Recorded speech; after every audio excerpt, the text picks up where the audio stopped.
2025 বাংলাদেশ ভূমিকম্প। বাংলাদেশ ব্যাংক এর সরাসরি গ্রহণ সেবা বন্ধ।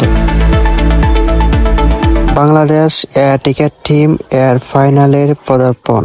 শুনছিলেন সংবাদ শিরোনাম, এবারে বিস্তারিত। শুক্রবার ঢাকা এবং আশপাশ এলাকায় মাত্র 5.5-5.7 ম্যাগনিটিউডের ভূমিকম্প আঘাত এনেছে, যার কারণে অন্তত 5 জন প্রাণ হারিয়েছেন এবং প্রায় 100 জন আহত হয়েছেন। ভূমিকম্পের পর আক্ষেপগুলো অনুভূত হয়েছে। দেশটির দুর্যোগ ব্যবস্থাপনা সংশ্লিষ্টরা ভবিষ্যতে বড় ধরনের ঝুঁকির কথা বলেছেন।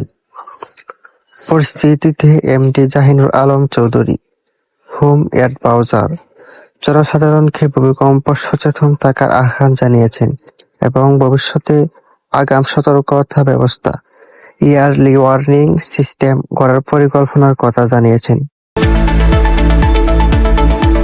আজ 23 নভেম্বর থেকে বাংলাদেশ ব্যাংক তার সকল শাখায় সরাসরি গ্রাহক সেবা, যেমন সঞ্চয় সনদ বিক্রি, পুরাতন নোট পরিবর্তন, প্রাইজ বন্ড চালান বন্ধ করার সিদ্ধান্ত নিয়েছে। সিদ্ধান্তে বলা হয়েছে, কেন্দ্রীয় ব্যাংক সাধারণত এসব সেবা সরাসরি প্রদান করে না এবং এটি নিরাপদ সহ অন্যান্য বিবেচনায় নেওয়া হয়েছে। বাণিজ্যিক ব্যাংকগুলো নির্দেশ দেওয়া হয়েছে যাতে এসব সেবা নিরবিচ্ছিন্নভাবে চালু রাখা যায় এবং পর্যবেক্ষণ শক্তিশালী করা হয়।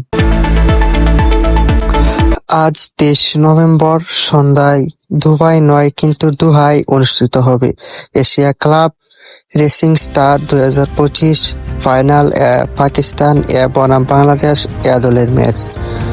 বাংলাদেশ দল সুপার ওভারে ভারত এর বিরুদ্ধে জয় দিয়ে ফাইনালে উঠে এসেছে।